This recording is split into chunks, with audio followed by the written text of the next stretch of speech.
ವಿದ್ಮಹೇ ವೈದ್ಯರಾಜಾಯ ಧೀಮಹಿ ತನ್ನೋ ಧನ್ವಂತರಿ ಪ್ರಚೋದಯಾತ್. ಓಂ ಧನ್ವಂತರೇ ನಮಃ. ಆಯುರ್ವೇದ ಗ್ರಂಥಗಳಲ್ಲಿ ಚಿಕಿತ್ಸಾ ಚತುಷ್ಪಾದಗಳಲ್ಲಿ ಒಂದಾದ ವೈದ್ಯನಲ್ಲಿ ಅವಶ್ಯಕವಾಗಿ ಇರಬೇಕಾದಂತಹ ಗುಣಗಳನ್ನು ಹೇಳಿದ್ದಾರೆ. ವೈದ್ಯನು ಯಾವ ಗುಣಗಳನ್ನು ಹೊಂದಿರಬೇಕು ಅಂಥೇಳಿ ನಿರ್ದಿಷ್ಟವಾಗಿ ಆಯುರ್ವೇದದ ಪ್ರಧಾನ ಗ್ರಂಥಗಳಲ್ಲಿ ಹೇಳಿದ್ದಾರೆ. ದಕ್ಷ ಸ್ಥಿತಾರ್ಥ ಶಾಸ್ತ್ರಾರ್ಥೋ ದೃಷ್ಟಕರ್ಮ ಶುಚಿರ್ಭಿಷಕ್.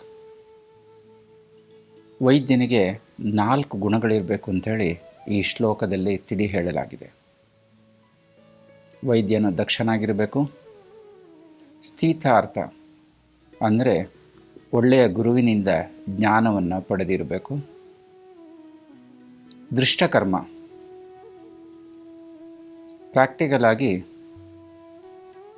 ಔಷಧಿಗಳನ್ನು ರೋಗಿಗೆ ನೀಡಿ ಸಫಲತೆಯನ್ನು ಹೊಂದಿರುವುದನ್ನು ನೋಡಿರಬೇಕು, ಶುಚಿ ಆತನು ಶುಚಿಯಾಗಿರಬೇಕು.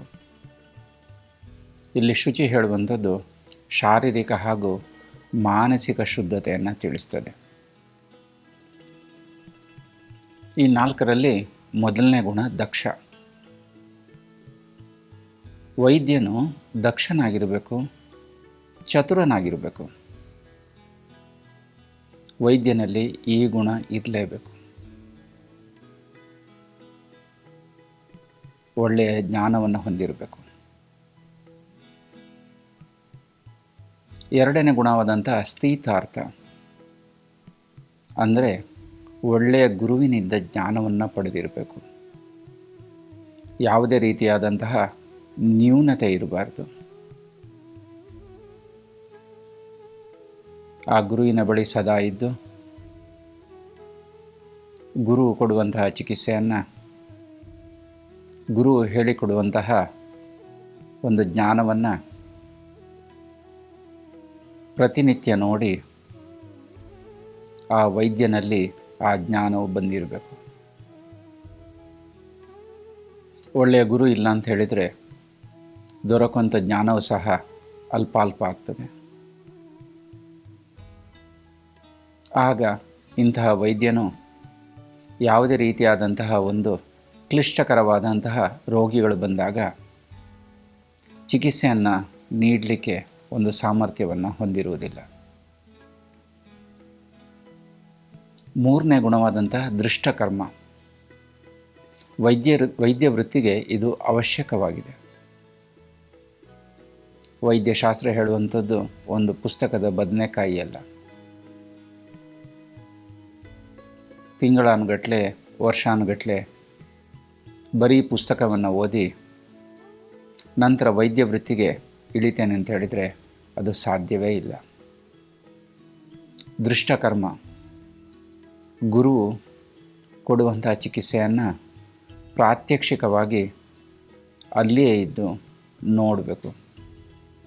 ಯಾವ ರೀತಿ ಚಿಕಿತ್ಸೆ ಕೊಟ್ಟರೆ ಯಾವ ರೀತಿ ಸಫಲತೆ, ಯಾವ ರೀತಿ ರೋಗ ವಾಸಿಯಾಗ್ತದೆ ಇದನ್ನು ತಿಳಿದುಕೊಳ್ಬೇಕು.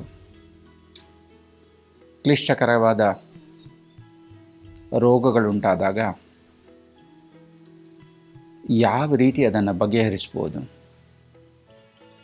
ಯಾವ ಔಷಧಿಗಳನ್ನು ನೀಡ್ಬೋದು, ಯಾವ ಚಿಕಿತ್ಸೆಯನ್ನು ನೀಡಿದರೆ ಯಾವ ರೀತಿಯ ಪರಿಣಾಮ ಸಿಗ್ತದೆ, ಇದನ್ನು ಪ್ರತ್ಯಕ್ಷವಾಗಿ ನೋಡಿದಾಗ ವೈದ್ಯನಿಗೆ ಒಂದು ಕಾನ್ಫಿಡೆನ್ಸ್ ಬರ್ತದೆ. ಆದ್ದರಿಂದ ವೈದ್ಯ ವೃತ್ತಿ ಹೇಳುವಂಥದ್ದು ಪ್ರತ್ಯಕ್ಷವಾಗಿ ನೋಡಿ ಕಲಿಯುವಂಥದ್ದು.